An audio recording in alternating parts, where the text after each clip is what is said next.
ಸ್ವಾಮಿ ಕೊರಗಜ್ಜ. ಓಂ ನಮ ಭಗವತೆ ವಾಸುದೇವಾಯ. ನಿಮ್ಮ ವ್ಯಕ್ತಿಯ ಮನಸ್ಸಿನಲ್ಲಿ ಏನುಂಟು, ಅವರು ನಿಮ್ಮಿಂದ ಏನನ್ನು ಹೈಡ್ ಮಾಡ್ತಾ ಇದ್ದಾರೆ, ನಿಜವಾಗಿಯೂ ಅವರು ನಿಮ್ಮಿಂದ ಏನಾದರೂ ಮುಚ್ಚಿರ್ತಾ ಇದ್ದಾರಾ, ಈ ಸಂಬಂಧದಲ್ಲಿ ಏನಾಗ್ತಾ ಉಂಟು, ಕ್ಲಾರಿಟಿ ಬೇಕಾ ನೋಡುವ. ಸೊ ನಿಮ್ಮ ವ್ಯಕ್ತಿಯ ಹೆಸರನ್ನು 7 ಸಲ 7 ಟೈಮ್ಸ್ ನಿಮ್ಮ ವ್ಯಕ್ತಿ ಹೆಸರು, ನಿಮ್ಮ ಹುಡುಗ ಇರ್ಬೋದು ಹುಡುಗಿ ಇರ್ಬೋದು, ಅವರ ಹೆಸರನ್ನು ಹೇಳಿಬಿಟ್ಟು ಪ್ರಾರ್ಥನೆ ಮಾಡ್ಕೊಳ್ಳಿ. ಸೊ ಇದು ಬಂದುಬಿಟ್ಟು ಜನರಲ್ ರೀಡಿಂಗ್ ಆಗಿರುತ್ತೆ. ಪರ್ಸ್ನಲ್ ರೀಡಿಂಗ್ ಬೇಕು ಅಂದರೆ ಕಮೆಂಟಲ್ಲಿ ಹೇಳಿ. ಪರ್ಸ್ನಲ್ ರೀಡಿಂಗಿಗೆ ನೀವು ಅಮೌಂಟ್ ಪೇ ಮಾಡಬೇಕಾಗುತ್ತೆ, ಅದು ನಿಮ್ಮದೇ ರೀಡಿಂಗ್ ಆಗಿರುತ್ತೆ. ಹಾಗೆಯೇ ರೋಸ್ ಕ್ರಾಸ್ ಅನ್ನೋ ಒಂದು ಬ್ರಾಸ್ಲೈಟ್ ಉಂಟು, ಅದು ಪ್ರೀತಿಯನ್ನು ಆಕರ್ಷಣೆ ಮಾಡಲಿಕ್ಕೆ ಸಹಾಯ ಮಾಡುತ್ತೆ. ಬೇಕು ಅಂದರೆ ಹೇಳಿ, ಎನರ್ಜಿ ಪಾಸ್ ಮಾಡಿಕೊಳ್ತೇನೆ. ಕಮೆಂಟಲ್ಲಿ ನೀವು ಪರ್ಸ್ನಲ್ ರೀಡಿಂಗ್ ಬೇಕು ಅಂದರೆ ಅಥವಾ ರೋಸ್ ಕ್ರಾಸ್ ಬ್ರೇಸ್ಲೈಟ್ ಬೇಕು ಅಂದರೆ ನಾನು ಒಂದು ವಾಟ್ಸಪ್ ನಂಬರ್ ಕೊಡ್ತೀನಿ, ಅದಕ್ಕೆ ನೀವು ವಾಟ್ಸಪ್ ಮೆಸೇಜ್ ಹಾಕಬೇಕಾಗುತ್ತೆ. ಫ್ರೀ ಆಗಿರಿ. ಹಾಗೆಯೇ ಟೆನ್ಷನ್ ಮಾಡ್ಕೊಳ್ಬೇಡಿ. ನನ್ನ ಜೊತೆ ಏನೇ ಒಂದು ವಿಷಯ ಇದನ್ನು ಶೇರ್ ಮಾಡಿ, ನಿಮ್ಮ ಸ್ವಂತ ಅಕ್ಕ ಅಂತ ತಿಳ್ಕೊಳ್ಳಿ. ಹೆಸಿಟೇಟ್ ಮಾಡಬೇಡಿ ಒಂದು ಮೆಸೇಜ್ ಮಾಡಲಿಕ್ಕೆ ಅಥವಾ ಮಾತನಾಡಲಿಕ್ಕೆ. ಕೂಲಾಗಿರಿ. ಏನೇ ಒಂದು ಸಮಸ್ಯೆ ಇದ್ರೂ ನನ್ನ ಜೊತೆ ಶೇರ್ ಮಾಡಿ. ಹಾಗೆಯೇ ಪರ್ಸ್ನಲ್ ಪ್ರಾರ್ಥನೆ ಬೇಕು ಅಂದರೆ ಹೇಳಿ. ಪರ್ಸ್ನಲ್ ಪ್ರಾರ್ಥನೆಗೆ ಅಮೌಂಟ್ ಪೇ ಮಾಡಲಿಕ್ಕಿಲ್ಲ, ಅದು ಫ್ರೀ ಆಗಿರುತ್ತೆ. ನನ್ನ ಒಂದು ಪ್ರಾರ್ಥನೆಯಿಂದ ನಿಮ್ಮ ಸಮಸ್ಯೆ ಪರಿಹಾರ ಆದರೆ ಅದಕ್ಕಿಂತ ಖುಷಿ, ಸಂತೋಷ, ನೆಮ್ಮದಿ ನನಗೆ ಬೇರೆ ಯಾವುದೂ ಕೂಡ ಇಲ್ಲ. ಪರ್ಸ್ನಲ್ ರೀಡಿಂಗಿಗೆ ನೀವು ಅಮೌಂಟ್ ಪೇ ಮಾಡಬೇಕಾಗುತ್ತೆ.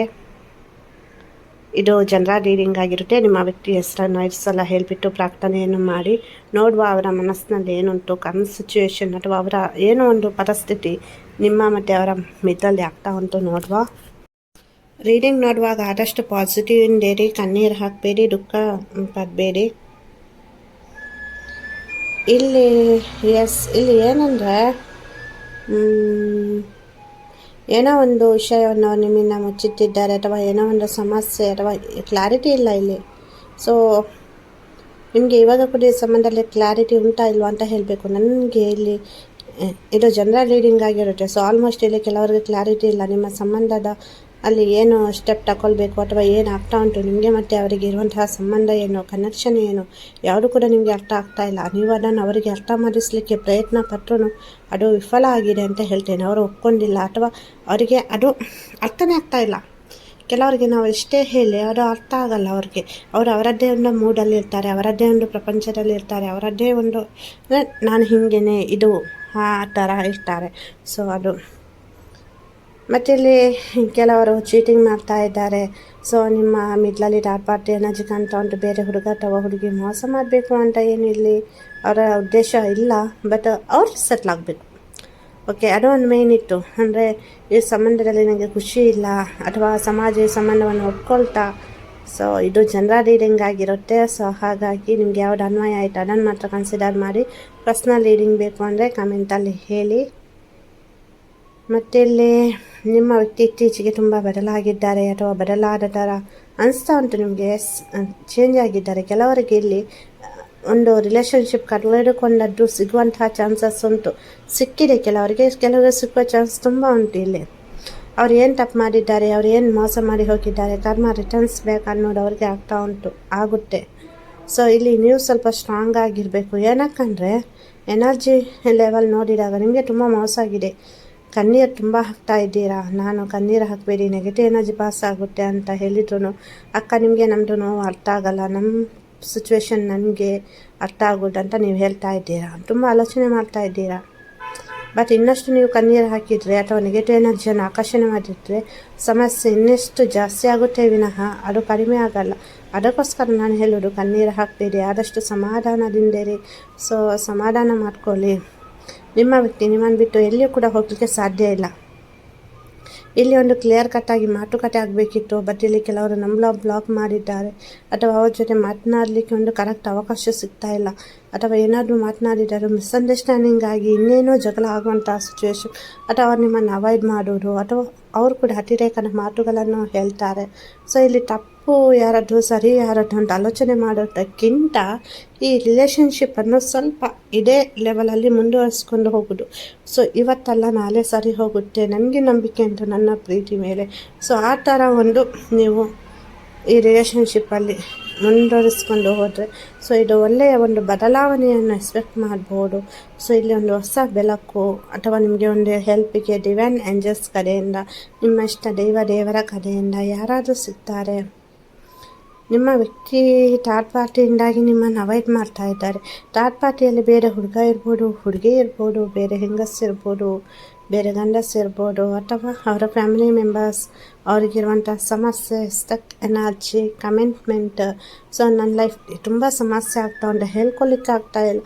ಸೊ ಅದೊಂದು ಮನಸ್ಸಿಗೆ ಉಂಟು ನೋಡಿ ಇಲ್ಲಿ. ನಿಮ್ಮ ಹುಡುಗ ಇರ್ಬೋದು, ಹುಡುಗಿ ಇರ್ಬೋದು, ಅವರ ನೋವು ಯಾತನೆ ಅವ್ರಿಗೆ ಮಾತ್ರ ಅರ್ಥ ಆಗ್ತಾ ಉಂಟು. ನೀವು ಅಂದ್ಕೊಳ್ತಾ ಇದ್ದೀರಾ ಅವ್ರಿಗೆ ಹೇಳ್ಬೋದಲ್ಲ, ಮನಸ್ಸು ಬಿಚ್ಚಿ ಮಾತನಾಡ್ಬೋದಲ್ಲ. ಎಲ್ಲರೂ ಮನಸ್ಸು ಬಿಚ್ಚಿ ಮಾತನಾಡಲ್ಲ, ಕೆಲವರು ಹೈಡ್ ಮಾಡಿರ್ತಾರೆ. ಇಲ್ಲಿ ಆಲ್ಮೋಸ್ಟ್ ಎನರ್ಜಿಯಲ್ಲಿ ನಿಮ್ಮ ಹುಡುಗ ಅಥವಾ ಹುಡುಗಿ ಏನನ್ನು ಹೇಳುವವರಲ್ಲ, ಬಾಯಿ ಮುಚ್ಚಿ ಎಲ್ಲವನ್ನು ಅನುಭವಿಸುವವರು. ಸೊ ಹಾಗಾಗಿ ಇಲ್ಲಿ ಸಮಸ್ಯೆ ಆಗ್ತಾ ಉಂಟು. ಅವರು ಒಂದು ಕ್ಲಿಯರ್ ಕಟ್ ಕಮ್ಯುನಿಕೇಷನ್ ಮಾಡಿ ಮಾತನಾಡಿದರೆ ಸರಿ ಹೋಗ್ತಾ ಇತ್ತು. ಬಟ್ ಅವರಿಗೆ ಹೇಳಲಿಕ್ಕೆ ಆಗ್ತಾ ಇಲ್ಲ ಇಲ್ಲಿ ಆಲ್ಮೋಸ್ಟ್ ಎಲ್ಲರಿಗೂ. ಸೊ ನೀವು ಹೇಳಬೇಕಿದ್ದು ನಿಮ್ಮ ವ್ಯಕ್ತಿ ನಿಮ್ಮ ಜೊತೆ ಮನಸ್ಸು ಬಿಚ್ಚಿ ಮಾತನಾಡ್ತಾರಾ ಅಥವಾ ಹೈಡ್ ಮಾಡ್ತಾ ಇದ್ದಾರಾ. ಸೊ ಅವ್ರಿಗೆ ಏನನ್ನು ಹೇಳಲಿಕ್ಕೆ ಆಗ್ತಾ ಇಲ್ಲ ಇಲ್ಲಿ. ಸೊ ಆ್ಯಕ್ಷನ್ ತಗೊಳ್ಲಿಕ್ಕೂ ಆಗ್ತಾ ಇಲ್ಲ. ಎಲ್ಲ ಒಂದು ಕಡೆ ಭಯ, ಆತಂಕ, ಒತ್ತಡ ಏನೋ ಕಾಲ್ತಾ ಉಂಟು. ಅವ್ರಿಗೆ ಏನು ಮಾಡಬೇಕು ಅಂತ ತಿಳಿತಿಲ್ಲ.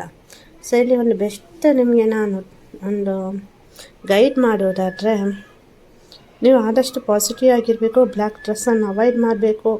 ಮತ್ತು ಇಲ್ಲಿ ನಿಮಗೆ ಯಾರೂ ಇಲ್ಲ, ಒಬ್ಬನೇ ಅನ್ನೋದನ್ನು ಬಿಟ್ಟು ಬಿಡಬೇಕು. ಡಿವೈನ್ ಏಂಜಲ್ಸ್ ನಿಮಗೆ ಸಹಾಯಕ್ಕಿದ್ದಾರೆ. ಇಲ್ಲಿ ಯಾವುದೋ ಒಂದು ಮೂಲದಿಂದ ನಿಮಗೆ ಹೆಲ್ಪಿಂಗ್ ಹ್ಯಾಂಡ್ ಅನ್ನೋದು ಬರುತ್ತೆ. ಯಾವುದೇ ಒಂದು ಸಿಚುವೇಷನಲ್ಲಿ ಕೂಡ ನಿಮ್ಮನ್ನು ದೇವರು ಯಾರೂ ಬಿಟ್ಟು ಕೊಟ್ಟಿಲ್ಲ, ಕೊಡೋದು ಕೂಡ ಇಲ್ಲ. ಅದು ನಿಮಗೆ ಗೊತ್ತುಂಟು, ಹೌದಲ್ವಾ? ನೀವು ಹೇಳಬೇಕು. ಮತ್ತು ನೀವು ಏನಂದರೆ, ಸೊ ಆದಷ್ಟು ತಾಳ್ಮೆಯಿಂದ ಇರಬೇಕು. ಎಂತೆಂಥದ್ದಾಗಿ ಕೆಟ್ಟದ್ದು ಆಲೋಚನೆ ಮಾಡೋದು ಬಿಡಬೇಕು. ಸೊ ಏನು ನೀವು ಅತಿಯಾಗಿ ಕಣ್ಣೀರು ಹಾಕೋದಿರ್ಬೋದು, ಅಥವಾ ಒಂದು ಏನೋ ಆಲೋಚನೆ ಮಾಡಲಿಕ್ಕೆ ಹೋಗಿ, ಸೊ ಓಕೆ ಪಾಸಿಟಿವ್ ಆಗಿ ಆಲೋಚನೆ ಮಾಡ್ತೀರಾ, ಓಕೆ ನೀವು ಏನನ್ನು ನೋಡಿ ಆಲೋಚನೆ ಮಾಡ್ತೀರಾ ಅದನ್ನೇ ನೀವು ಆಕರ್ಷಣೆ ಮಾಡ್ತೀರಾ. ಲಾ ಆಫ್ ಅಟ್ರಾಕ್ಷನ್ ಏನು ಹೇಳುತ್ತೆ, ಯೂನಿವರ್ಸ್ ಏನು ಹೇಳುತ್ತೆ. ಸೊ ನೀವು ಏನು ಆಲೋಚನೆ ಮಾಡ್ತೀರಾ, ನಿಮ್ಮ ಕ್ರಿಯೆಗಳು ಯಾವ ಥರ ಇರುತ್ತೆ, ನಿಮ್ಮ ಕೆಲಸಗಳು ಕರ್ಮಗಳು ಯಾವ ಥರ ಇರುತ್ತೆ, ಅದೇ ನಿಮಗೆ ಸಿಗುತ್ತೆ. ಸೊ ಏನು ಪಾಸಿಟಿವ್ ಆಗಿ ಆಲೋಚನೆ ಮಾಡ್ತೀರಾ, ನಿಮಗೆ ನಿಮ್ಮ ಹುಡುಗ ಸಿಗಬೇಕು, ಅವ್ರ ಜೊತೆ ಮದುವೆ ಆಗಬೇಕು, ಅಥವಾ ನನ್ನ ಹುಡುಗಿ ಸಿಗಬೇಕು, ನಮ್ಮದು ಸಂಬಂಧ ಸರಿ ಹೋಗಬೇಕು, ನಮ್ಮ ಸಂಬಂಧವನ್ನು ಒಪ್ಪಿಕೊಳ್ಳಬೇಕು ಮನೆಯಲ್ಲಿ, ಅಥವಾ ನಮ್ಮವರು ನನ್ನ ಕಡೆ ಆಕರ್ಷಣೆಯಾಗಿ ಬರಬೇಕು. ಇಲ್ಲಿ ನೋಡಿ, ನಾನು ನಿಮ್ಮದು ಸಂಬಂಧ ಯಾವುದೇ ರೀತಿ ಇರ್ಬೋದು, ನಾನು ಪ್ರತಿಯೊಂದು ಸಂಬಂಧಕ್ಕೂ ರೆಸ್ಪೆಕ್ಟ್ ಕೊಡ್ತೇನೆ. ನೀವು ಪಾಸಿಟಿವ್ ಆಗಿರಬೇಕು. ಅದನ್ನು ಬಿಟ್ಟು ಎಂತೆಂಥದ್ದು 1000 ಲಕ್ಷ ನೆಗೆಟಿವ್ ಆಲೋಚನೆಯನ್ನು ಮಾಡಿ ಅದು ಒಳ್ಳೆಯದಾಗಬೇಕು ಅಂದರೆ ಯಾವ ಥರ ಆಗುತ್ತೆ. ಸೊ ಆದಷ್ಟು ನೀವು ಖುಷಿಯಿಂದ ಇರಬೇಕು, ಪಾಸಿಟಿವ್ ಆಗಿರಬೇಕು, ಸಕಾರಾತ್ಮಕ ಪಾಸಿಟಿವ್ ಆಲೋಚನೆಗಳನ್ನು ಮಾಡಬೇಕು. ಸೊ ಅವಾಗ ಇದು ಎಲ್ಲನೂ ನಿಮಗೆ ಒಂದು ಡಿವೈನ್ ಏಂಜಲ್ಸ್ ಕಡೆಯಿಂದ ಇರ್ಬೋದು, ಯೂನಿವರ್ಸ್ ಕಡೆಯಿಂದ ಇರ್ಬೋದು, ಎಲ್ಲನೂ ಒಳ್ಳೆಯದಾಗ್ತಾ ಬರುತ್ತೆ. ನೀವು ನಂಬುವಂಥ ಇಷ್ಟ ದೇವರಿಂದ ಇರ್ಬೋದು. ಇದು ಜನರಲ್ ರೀಡಿಂಗ್ ಆಗಿರುತ್ತೆ. ಪರ್ಸನಲ್ ರೀಡಿಂಗ್ ಬೇಕು ಅಂದರೆ ಕಮೆಂಟಲ್ಲಿ ಹೇಳಿ, ಅದಕ್ಕೆ ನೀವು ಅಮೌಂಟ್ ಪೇ ಮಾಡಬೇಕಾಗುತ್ತೆ. ಹಾಗೆಯೇ ಪ್ರೀತಿಯನ್ನು ಆಕರ್ಷಣೆ ಮಾಡಲಿಕ್ಕೆ ರೋಸ್ ಕ್ರಾಸ್ ಬ್ರಾಸ್ಲೆಟ್ ಬೇಕು ಅಂದ್ರೂ ಹೇಳಿ. ಸೊ ಏನೇ ಒಂದು ವಿಷಯ ಇದ್ರೂ ನನ್ನ ಜೊತೆ ಶೇರ್ ಮಾಡ್ಬೋದು. ನನ್ನ ನಿಮ್ಮ ಸ್ವಂತ ಅಕ್ಕ ಅಂತ ತಿಳ್ಕೊಳ್ಳಿ. ಹಾಗೆಯೇ ಯಾರಿಗಾದ್ರೂ ಜಾಯಿನ್ ಆಗಲಿಕ್ಕೆ ಇದ್ದರೆ ಜಾಯಿನ್ ಆಗ್ಬೋದು. ಸಬ್ಸ್ಕ್ರೈಬರ್ ಪಕ್ಕದಲ್ಲಿ ಜಾಯಿನ್ ಬಟನ್ ಉಂಟು, ನಿಮಗೆ ಯಾವುದು ಬೇಕು ಸೊ ಅದನ್ನು ನೀವು ಆಯ್ಕೆ ಮಾಡ್ಕೊಳ್ಬೋದು. ಪ್ರಾಬ್ಲಮ್ ಸಾಲ್ವಿಂಗ್ ಒನ್ಲಿ ತಂತ್ರ, ಪ್ರಾಬ್ಲಮ್ ಸಾಲ್ವಿಂಗ್ ವಿತ್ ಮಂತ್ರ. ಸೊ ನಿಮಗೆ ಯಾವುದು ಬೇಕು ಅದನ್ನು ಸೆಲೆಕ್ಟ್ ಮಾಡ್ಕೊಳ್ಳಿ. ಅಲ್ಲಿ ನೀವೇನು ಕಮೆಂಟ್ ಮಾಡ್ತೀರಾ, ಮೆಸೇಜ್ ಮಾಡ್ತೀರಾ, ಅದು ಹೈಡ್ ಆಗಿರುತ್ತೆ. ನನಗೆ ಮತ್ತು ನಿಮಗೆ ಮಾತ್ರ ಗೊತ್ತಾಗುತ್ತೆ. ಮತ್ತು ಪ್ರತಿಯೊಂದು ಸಮಸ್ಯೆಗೂ ಪರಿಹಾರ ಇದ್ದೇ ಇರುತ್ತೆ. ಬಟ್ ಸ್ವಲ್ಪ ಡಿಲೇ ಆಗ್ಬೋದು, ಅಥವಾ ಕೆಲವೊಂದು ಬೇಗ ಆಗ್ಬೋದು ಕೆಲವರಿಗೆ. ಸೊ ನಮ್ಮದು ಪೂರ್ವಜನ್ಮದ ಕರ್ಮಗಳು ಏನು ನಾವು ಮಾಡಿರ್ತೇವೆ ಅದೆಲ್ಲನೂ ಇಲ್ಲಿ ಬರುತ್ತೆ. ಕೆಲವೊಂದು ಕಾರ್ಮಿಕ್ ಎಂಡ್ ಇರುತ್ತೆ, ಕಾರ್ಮಿಕ್ ಡೆತ್ ಅನ್ನೋದಿರುತ್ತೆ. ಸೊ ಅದೆಲ್ಲವೂ ಕ್ಲಿಯರ್ ಅಂದರೆ ನಮಗೆ ಕೆಲವೊಂದು ಅಲ್ಲಿ ಇದಿರುತ್ತೆ, ನಾವು ಕರ್ಮ ಕ್ಲಿಯರೆನ್ಸ್ ಮಾಡಬೇಕಾಗುತ್ತೆ. ಸೊ ಅದೆಲ್ಲವೂ ಮೇಯ್ನ್ ಆಗುತ್ತೆ. ಸೊ ಕೆಲವೊಂದು ಸಲ ಜಾತಕದಲ್ಲಿ ಗ್ರಹಗತಿಗಳು ಸರಿ ಇರಲ್ಲ, ಟೈಮ್ ಸರಿ ಇರಲ್ಲ. ಸೊ ಆವಾಗ ಎಂತೆಂಥದ್ದು ಸಂಧಿಗಳೆಲ್ಲ ಇಟ್ಟಾಗ ಅಲ್ಲಿ ಸಮಸ್ಯೆಗಳು ಉಂಟಾಗುತ್ತೆ. ಸೊ ಎಲ್ಲ ಆ್ಯಂಗಲಿಂದ ನೋಡಿದಾಗ ಮಾತ್ರ ನಿಮಗೆ ಕ್ಲಾರಿಟಿ ಬರುತ್ತೆ. ಅದಕ್ಕೋಸ್ಕರ ಹೇಳ್ತಾ ಇದ್ದೇನೆ, ಯಾವುದಕ್ಕೂ ಟೆನ್ಷನ್ ಮಾಡ್ಕೊಳ್ಬೇಡಿ, ಫ್ರೀ ಆಗಿರಿ. ಇವತ್ತಿನ ವಿಡಿಯೋ ನಿಮಗೆ ಅನ್ವಯ ಆಯಿತು ಅಂದರೆ, ರೆಸೊನೆಂಟ್ ಆಯಿತು ಅಂದರೆ ನಿಮಗೆ ಅನ್ವಯ ಆಯಿತು ಅಂತ ಹೇಳಿ. ಸೊ ಇನ್ನೇ ಒಂದು ವಿಷಯ ಇದ್ದು ನನ್ನ ಜೊತೆ ಶೇರ್ ಮಾಡ್ಬೋದು. ಪಾಸಿಟಿವ್ ಆಗಿರಿ. ವಿಡಿಯೋ ಇಷ್ಟ ಆದರೆ ಲೈಕ್ ಮಾಡಿ, ಶೇರ್ ಮಾಡಿ, ಹಾಗೆಯೇ ಸಬ್ಸ್ಕ್ರೈಬ್ ಮಾಡಿಲ್ಲ ಅನ್ನೊಂದು ಸಬ್ಸ್ಕ್ರೈಬ್ ಮಾಡಿ. ಆದಷ್ಟು ಈ ವಿಡಿಯೋವನ್ನು ಬೇರೆಯವರಿಗೂ ಶೇರ್ ಮಾಡಿ, ಇದರಿಂದ ಎಲ್ಲರಿಗೂ ರೀಚ್ ಆಗುವಂತಾಗಲಿ.